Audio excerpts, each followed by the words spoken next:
My name is Bob Darrell, and I am an alcoholic. I'm in love with Alcoholics Anonymous. How can you not be? If it does anything close for you, what it's done for me and the people I've come to care about, you can't help but fall in love with AA. And what it's done for my parents, both went to their grave knowing their son was okay. Something they never knew before. My sister has a brother today. My daughter has a father who's always been there for her. She's 19 years old. She's never seen me drink. And Alcoholics Anonymous is created all of that. If you would have seen what I did with my life prior to getting here, you would know that. I want to tell you, I think I've always had the disease of alcoholism. I think I had it before I ever picked up a drink. Before I ever drank, there was something that was a little peculiar about me. I didn't seem to feel like other people looked. I had an awkwardness about me, and so I became a pretend kind of person. The guy that just pretends like he fits, but has this gnawing anxiety about being found out. And I was driven, and I was that way before I ever picked up a drink. I think I was like a freeze-dried alcoholic waiting for alcohol. And when I took my first drink, I was 12 years old. I didn't know anything about it. All I wanted to do was fit with a bunch of older kids. And I'd have done just about anything for their approval.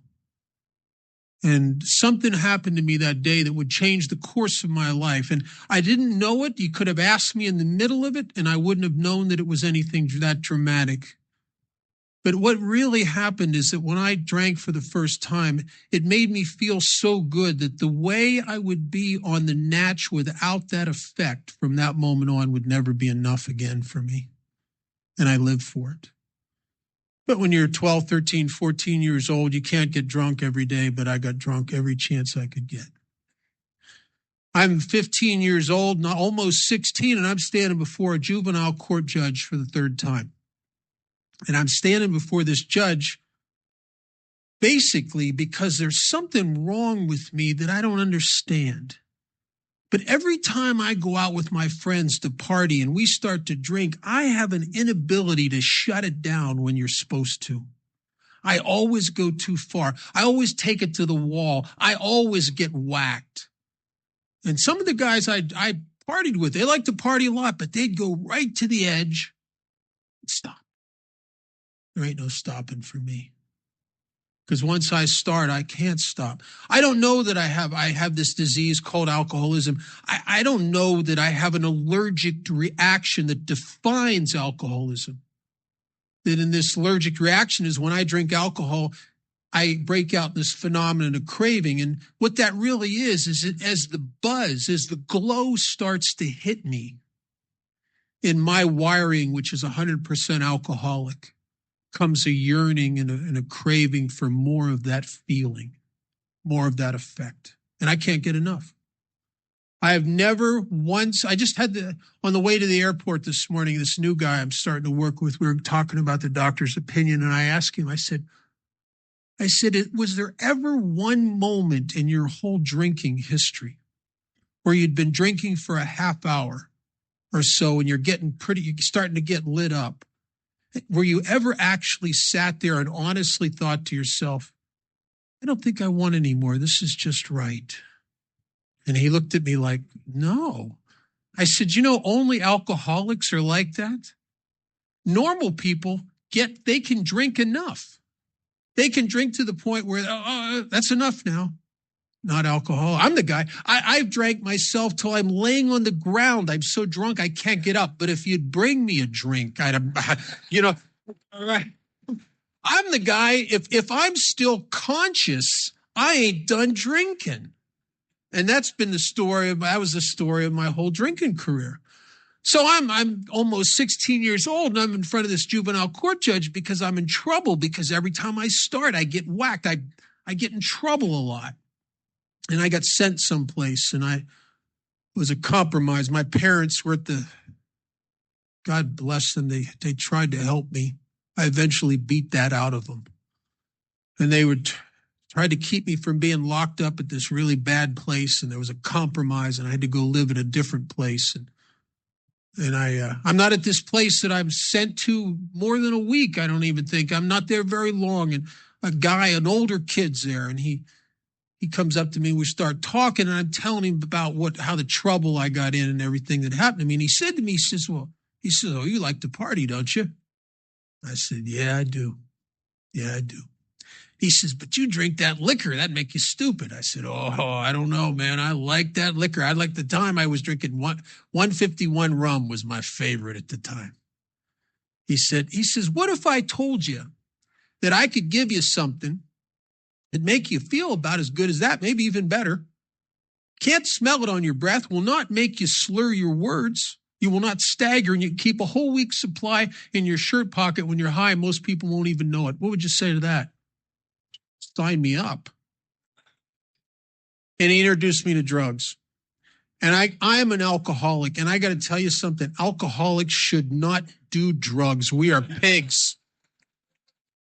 And I did drugs alcoholically. I mean, oh man, everything I picked up, I just took it to the wall and burnt my life down with it. Every single thing I ever picked up. In no time at all, I'm doing methamphetamines to the point where speed freaks who had been doing speed for 10 years were saying, "Hey, you better cool it." You know, I'm the guy that if you left me alone in your car to go in to get a pack of cigarettes, by the time you've come out, I've taken your radio apart looking for microphones from the FBI. I mean, I've like whacked myself with this stuff. I got to a point where I couldn't even put two sentences together. It would be, "Wow, look at that tree in the sky. Where's the bicycle?" Crazy. I was spinning in my head. It was like a whirlwind, and I'm nuts. And a guy came along and said, "Try some of this." And when the throwing up stopped, man, my whole being just went, "Oh," and I could think straight. And the spinning slowed down. He introduced me to heroin, but I'm an alcoholic. I'll tell you, we shouldn't do drugs. And I took that to the wall, and methadone maintenance. And my dance with drugs was several years to come full circle back to alcohol. I think I did drugs for the same reason that Dr. Bob did drugs in his story. Dr. Bob was an alcoholic of my type. Every time he drank, he couldn't stop. He'd get so whacked. I mean, Bill tried to meet with him, it was Mother's Day, and he went out to have a couple drinks. And the end result, he's taking a nap under the dining room table. I mean, you got to love a guy who takes a nap under a dining room table. I mean, because that's the kind of drunk I am. So Dr. Bob started doing sedatives, high barbiturates and high-powered sedatives, and he did them for 17 years of his life every day, because it enabled him to buy himself periods of abstinence, because he'd gotten so much trouble when he started to drink. And that's my whole dance of death with drugs, was for that. And plus there was the facade of being a hippie and a head and all that stuff. But I came full circle back to alcohol, because I am the guy who needs the effect. Dr. Carl Jung, in a letter to Bill Wilson in early 1960s, said something to Bill in this letter. He said that he was afraid to tell Roland Hazard. He said he always suspected that this was true of alcoholics, that their thirst for alcohol was a low-level thirst of their being for unity, for connectedness, for wholeness, or as expressed in medieval terms or religious terms, a union with God. And I drank because I thirsted for the effect, not for the alcohol, but for the effect. Because, see, alcohol was a magic thing for me, and a guy who on the natch doesn't fit very well anywhere. I'm the guy that I walk into a party and I can't seem to talk to people the way other people seem to talk to each other.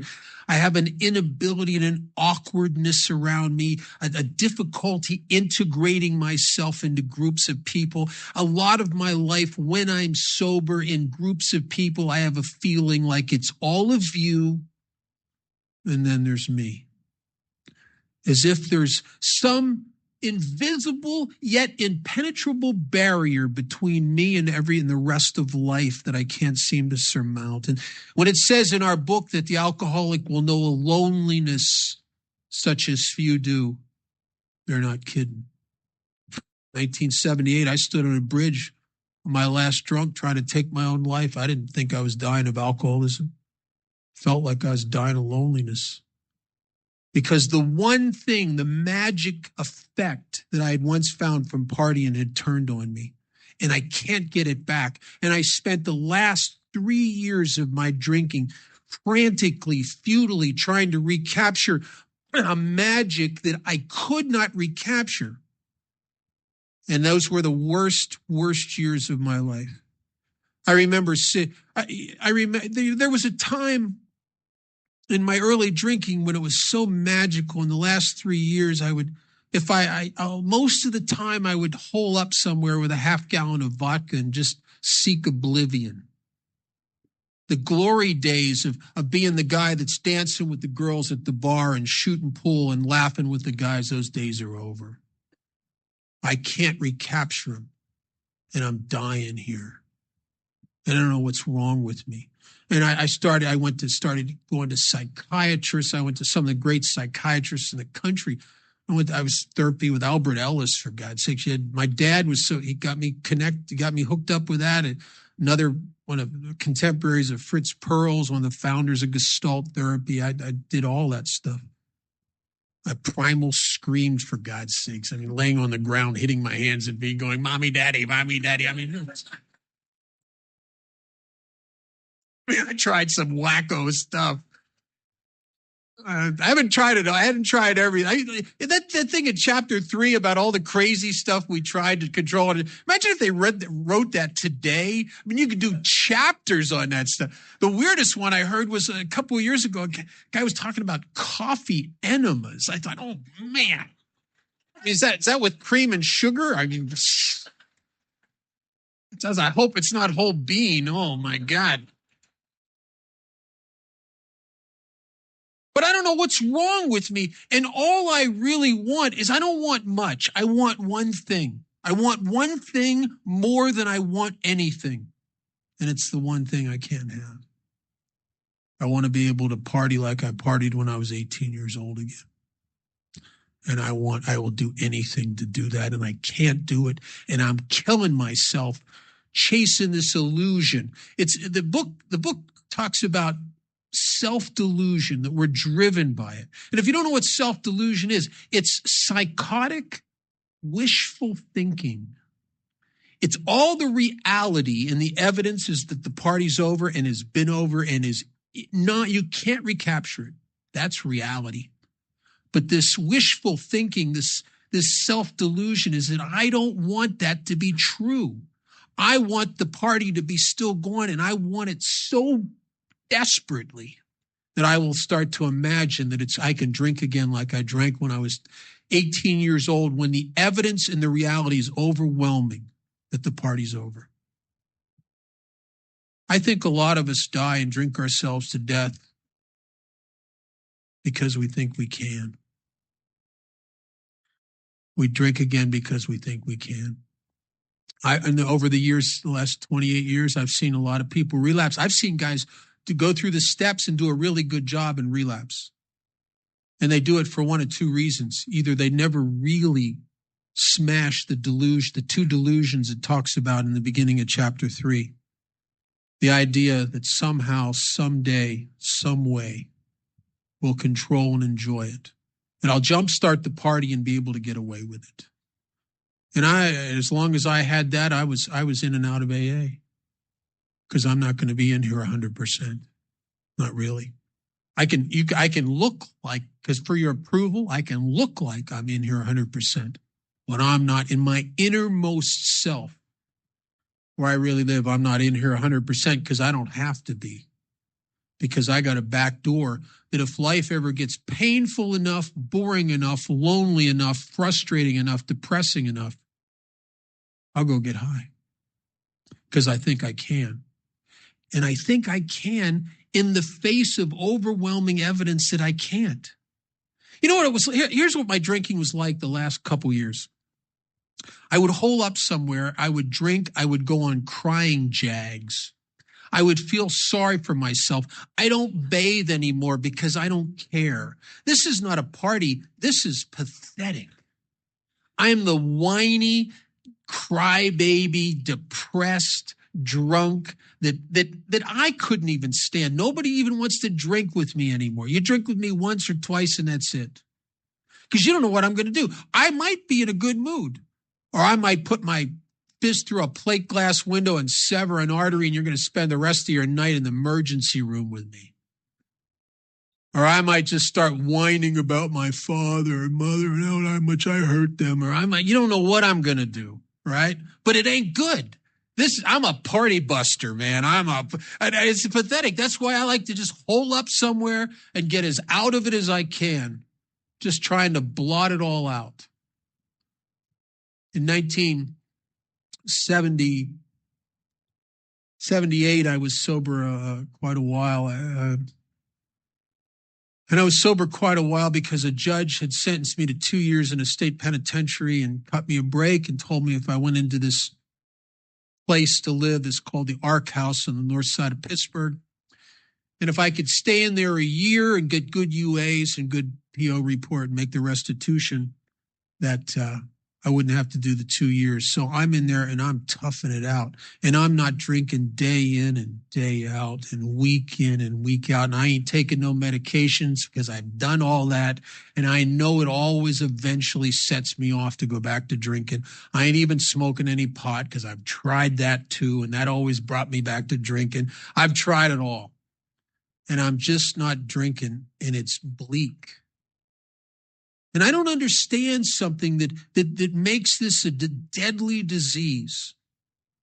If you're a real alcoholic, and I'm not talking about a problem drinker, if you're a real alcoholic, your alcoholism really starts where the bottle and the bag ends. It's in abstinence that a guy like me suffers from depression, feelings of restlessness, irritability, chronic malcontent. Nothing really satisfies me. Whatever I can bring into my life, the shine of it wears off so quickly. And it's as if there's some huge vacancy right in the center of who I am.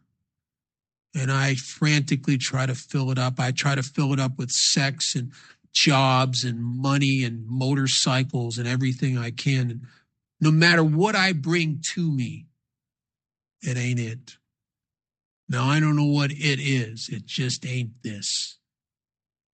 And what it really is an effect that I'd once found in drinking when I was about 16 years old, where I could go to a high school dance and a guy who couldn't dance or talk to anybody or talk to the girls or be a part of could drink a half bottle of rum, and I could come out and play, and I could laugh, and I could talk to the girls, and I was a part of. I could play guitar and sit in with bands and sing, and I was the guy I always yearned to be. The end of my drinking, I was the guy I hated. I hated myself. That's why I'm standing on a bridge trying to take my own life. I can't fit anywhere, and I can't endure this loneliness anymore. And I came out of that Ark House on this last run, tried to take my own life, and couldn't. At the last second when it came time to jump, I couldn't jump, and cursed myself for being a coward. And little did I know that I would end up about 10 days, 7 to 10 days later, I'm not sure exactly how many days, it was so foggy then, in a hospital detox in Las Vegas, Nevada. Little did I know that I was about to enter into the only really good life of any value I've ever had. Little did I know that I was finally going to get to a place where I was willing to buy the whole package of Alcoholics Anonymous, a program I had been around for 7.5 years as a slipper, but I never bought the whole package. I would buy whatever was convenient, or whatever I felt like doing. I still narcissistically was at the helm of my own ship, running my life on what I felt like doing and what made sense to me. Now, the crazy thing about that is, if you're anything like me, whoever's watched you the last year of your drinking is going to easily come to the conclusion whoever is making decisions for this person is out to kill them. But yet in here, in this psychotic wishful thinking, it all makes sense. I never intended to do that to my parents. I never intended to end up in jail. I never intended to break her heart. I never intended to do that to my kid sister. I never intended to lose this incredible job opportunity. All I ever intended to do was to feel good, or at least to feel a little better. But in this process of trying to fix myself, I burnt my life to the ground over and over and over again. And I'm not even talking of, this isn't all when drinking. I did some of this in periods of abstinence. In 1978, I came off this drunk in this hospital, and I was so demoralized. I guess I was finally ready for AA because, when you can't drink, when you can't jumpstart the party, and drinking is terrible, and abstinence is depressing and vacant and bleak, and you can't even kill yourself, what the hell's left except AA, really? There's no fraternal organization trying to recruit people like me. There's nowhere else to go. This is it. They call it the last house on the block. The book, it says we get to a place where there was nothing left. Nothing left. No more plans, no more good ideas, no more hope. No more hope. I was finally an alcoholic of the hopeless variety. I was in a trap I could not spring, and I couldn't get out. And I'm sick, sober, and I'm sick, drunk, and I'm sick, medicated, and I can't change any of it. And I was finally ready for Alcoholics Anonymous. And the Buddhists say when the student's ready, the teachers appear. And I was sat in that detox in 1978. Members of Alcoholics Anonymous came in there. And I don't know anything about AA, really, even though I'd gone to hundreds of meetings. I didn't know that always, in every city in the world, it's the cream of the crop in AA that goes into those institutions.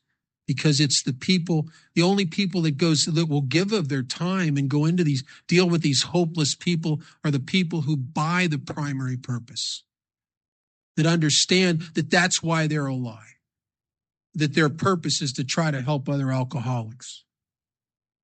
I didn't know I was hooking up to the cream of the crop of AA in Las Vegas. I just was desperate. And I met these guys, and I started hanging around with them, and I got this guy to be my sponsor, and I started calling him every day, and I started doing peculiar things I would have never done.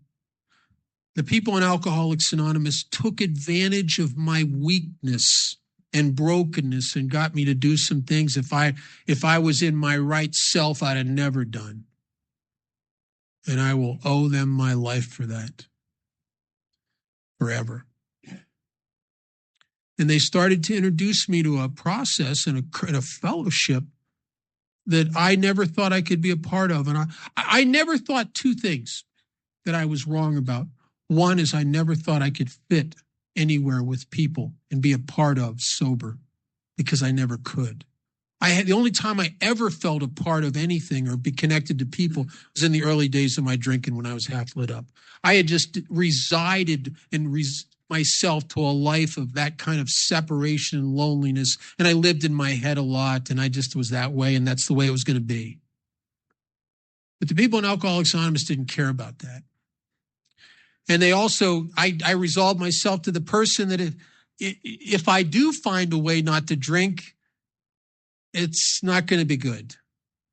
To me, AA had good news and bad news. The good news that maybe if I went to thousands of these stupid meetings, I'll stay sober the rest of my life. And the bad news, I'm going to live a long time because I can't imagine life like this because I feel like I'm doing time. Abstinence feels like I'm doing time. I feel like a mule in a hailstorm. I just hunker down and take it until I can't take it no more. And I can't believe that I could ever be a part of. And I can't believe I could ever be comfortable sober.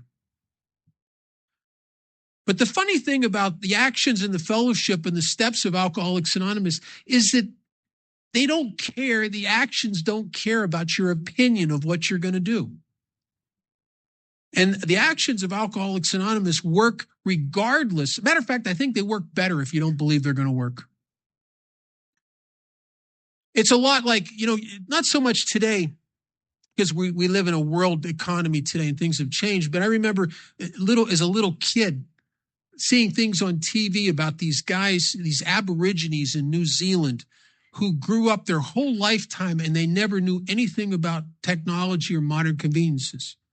And you could bring a guy like that into this room with all the lights off, dark, and show him the light switches. And you could tell him, you push those buttons, this room will light up like daylight. He's not going to believe you. He's not going to believe you. And something, it doesn't matter whether he believes you or not, because if he pushes the buttons, the same thing's going to happen for the guy who believes it's going to work. Because the cause and effect in the realm of the spirit is independent of anybody's opinion or judgment. It just is what it is. Alcoholics Anonymous is not some kind of ethereal, mystic thing. It's like spiritual physics. You do certain things, you get certain results, and you get them every time. We don't know what happens to guys like me. I can tell you today that I have a relationship in my life with a power greater than myself, a power that I call God because I haven't found a better word. But I don't know that my experience with that is the same as yours. And Alcoholics Anonymous isn't going to tell you that you're going to have the same experience I have. All we're going to tell you is we're going to promise you something. We're going to promise you what I believe is the single most important promise of all Alcoholics Anonymous. And there's a couple hundred promises in that book. But the single most important is that something's going to wake up inside of you. Something's going to come alive that's never been alive before. And maybe for some of us, we had a glimpse of it being alive when you were 15 years old and you got lit up for the first or second time. And something woke up inside you. A vitality, an essence of somebody that you've always wanted to be. And I think that what happens in Alcoholics Anonymous is that we have an awakening. Something wakes up inside us. And with that awakening comes a lot of responsibility and a lot of awareness. Because one of the things that started happening to me as a result of the steps and a result of joining the fellowship and being a greeter and a coffee maker and a secretary and all the things we do in AA is that I started waking up to the fact that there were other people here. Now, that sounds weird, but I think for my first 6 months of sobriety, I didn't even realize there's anybody else here. I mean, you were like cardboard cutouts for my entertainment or something. And then I started realizing there's actually people here and some of them are a lot like me, and some of them have feelings like me, and some of them are struggling. And my consciousness was awakening. When I wake up in the morning, I open the phone will ring and I open my eyes and answer the phone. I'm kind of a little awake.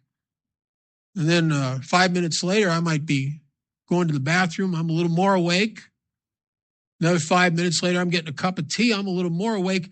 And I'm in the process of awakening. And that's really been the last 28 years of my life, has been a process of awakening. Awakening to God's grace in my life, to how much like you I am. I've been privileged to sponsor and work with a lot of guys and work with a lot of newcomers over the years and take a lot of guys through the steps and listen to a lot of fifth steps. Not all of them were as bizarre as Calvin's, but But you know what you get, if you, and those of you who sponsor people and have listened to Fifth Steps will understand exactly what I'm talking about. And those that haven't done this and are still locked into being unique will not. But after a while of listening to Fifth Steps, you start to get a truth that is overwhelming and very comforting. And the truth is, it's the same person. It's the same person. It's the same person. It's the same person. I haven't heard anything new in a Fifth Step in 27 years. I'd like to hear something new. You know, a chunky peanut butter and a vibrating lawn rake or something. I mean, something interesting. But it's never anything like that. It's always the same vacant, insecure, self-centered guy, full of fear, driven, and he steps on the toes of everybody around him in the process of just trying to make myself a little better.